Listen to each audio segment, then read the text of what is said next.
an emotional interview, two of the Duggar sisters defended their brother and parents in handling allegations of sexual abuse inside their home.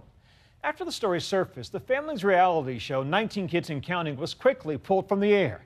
And now the fallout continues with strong reaction to the latest Duggar family defense. I was 12. 12, and how about you? I guess I was 9 or 10. Tonight, the Duggar daughters finally speaking out. He was a boy, young boy in puberty, and a little too curious about girls. And that got him into some trouble. 24-year-old Jill Dillard and 22-year-old Jessa Duggar defending their brother Josh, who sexually molested them when they were children. I do want to speak up in his defense against people who are calling him a child molester or a pedophile or a rapist, some people are saying. I'm like, that is so overboard and a lie, really. The now married sister sitting down with Fox News' Megyn Kelly about their oldest brother Josh Duggar, now 27, who allegedly had inappropriate sexual contact with as many as 5 underage girls, including 4 of his sisters, when he was 14 and 15. We've never claimed to be a perfect family. My parents have always actually stated, we are not a perfect family. We are just a family. Earlier this week, the parents, Jim, Bob, and Michelle, seemed to downplay the abuse, saying that their daughters were either asleep or didn't understand that they were being molested. It wasn't to them. They didn't probably even understand that it was improper touch. The reaction to the parents speaking out this week has been mostly negative. Some headlines ripping their Fox interview as horrifying, disgusting, and an unholy disaster. It wasn't the story of Josh's mistake.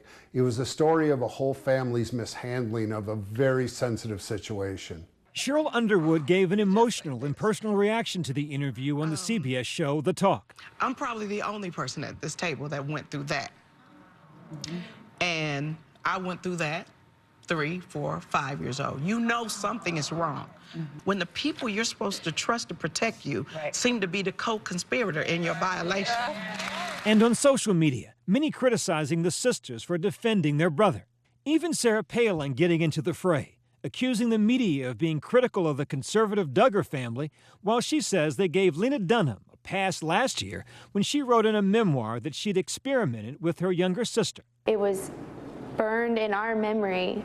Josh made some very bad decisions, and he's going to suffer the consequences of the disturbing details tonight. We're the Duggars. A sharp contrast to the family's squeaky clean image. For years, the Duggars have been portrayed on their TLC show, 19 Kids and Counting, as a conservative Christian family who played and prayed together, frowning on front-hugging for fear it might cause impure thoughts. The ray of hope was that Josh had came and told us, and that his heart was still soft. It's the latest in a scandal that broke 2 weeks ago when In Touch magazine released the first of 2 police reports, which said Josh was investigated but never charged for multiple sex offenses. The family says they are victims because the sealed police reports were improperly leaked. It's been an unprecedented attack on our family. Tonight, Jill Duggar Dillard breaking down as she speaks of that moment. I couldn't believe what was going on. Whenever I heard the police report had been released, they can't do this to us. By rehashing this, we've reopened this wound for these girls. I just wish we would just leave them alone. Erin Marin, a child abuse activist, says Jill and Jessa are being victimized all over again in the public eye, even if questions remain about some of their parents' actions. What the Duggars did wrong here was not go to the police immediately. The very first thing they should have done when Josh disclosed this was get on the phone with the authorities. They should have sat down and said, Josh, we appreciate you confessing your sins, but you committed a crime and we need to make a police report. The Duggars waited more than a year before reporting it to authorities. What makes a case like this complicated is that you're talking about a child allegedly molesting other children. Those cases always get really difficult. If the authorities had investigated this earlier, the parents could have been charged as well. The statute of limitations had expired. No charges were ever filed. They could have been charged for failing to report this in a timely fashion. And that's a felony in the state of Arkansas, and they could have faced the possibility of up to 6 years behind bars. Child abuse activist Erin Marin says she was invited by Jim, Bob, and Michelle to their home just last year to talk to their young children about improper touching. But neither Josh, Jill, or Jessa was there, and the dark family secret never came up. I had no idea. that this had happened in their home.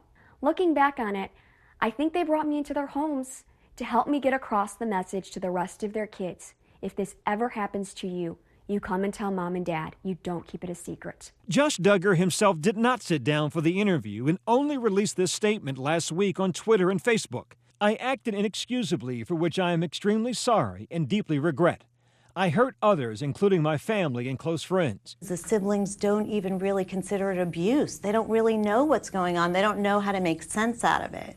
So it brings up a lot of really confusing issues. And for the parents, it's hard to know how to parent. But Dr. Robbie Ludwig says the Duggar family environment may have played a role. If you live in an environment where you're an adolescent and you are somehow taught or led to believe that your sexual impulses are bad or animalistic, what do you do with those impulses? He was 14. He probably had a lot of sexual curiosity impulses. What happened is not okay under any circumstances, but I think there are reasons we need to understand. While Jill and Jessa might defend their brother now, at the time the family put safeguards in place to keep the girls separate from their brother. Locks on the doors, everybody's in bed. Girls in the girls' room, boys in the boys' room. But with the family secret no longer locked away, perhaps finally a time for healing.